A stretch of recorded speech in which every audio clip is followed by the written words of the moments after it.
Welcome back to America Decides. President-elect Trump is taking credit for the ceasefire and hostage deal in the Middle East. He says the agreement only could have happened as a result of his win in November. This despite the fact that the White House has been working on this for months. President Biden was asked about who should take credit. Thank you. Who takes credit for this, Mr. President, you or Trump? Is that a joke? Weijia Jiang and Nancy Cordes join us now. Nancy, I want to start with you because you're in West Palm Beach, where the president-elect's transition is happening.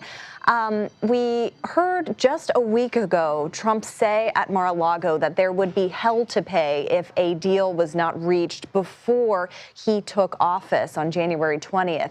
Can you kind of walk us through how closely Trump's team was in working with the Biden team in getting this negotiation done? Great to see you, Caitlin. Yeah, they worked hand in hand. As soon as Trump was declared the winner of the 2024 election, his people and then eventually his designated Middle East envoy, Stephen Witkoff, was brought into the fold, was kept abreast of what was going on in the negotiations, and eventually he began to participate in the negotiations himself, even traveling to the Middle East to meet with the Israeli prime minister. You can understand why, from the Biden team's perspective, they would want to get buy-in from the Trump team.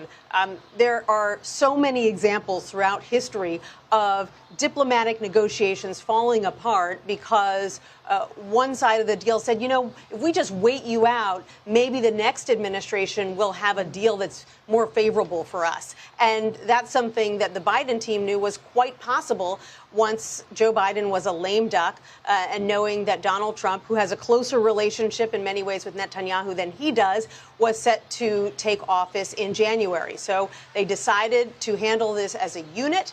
Witkoff, who doesn't have any diplomatic background, he has done a lot of real estate deals. He's a businessman. He's very close to Donald Trump. They golf together.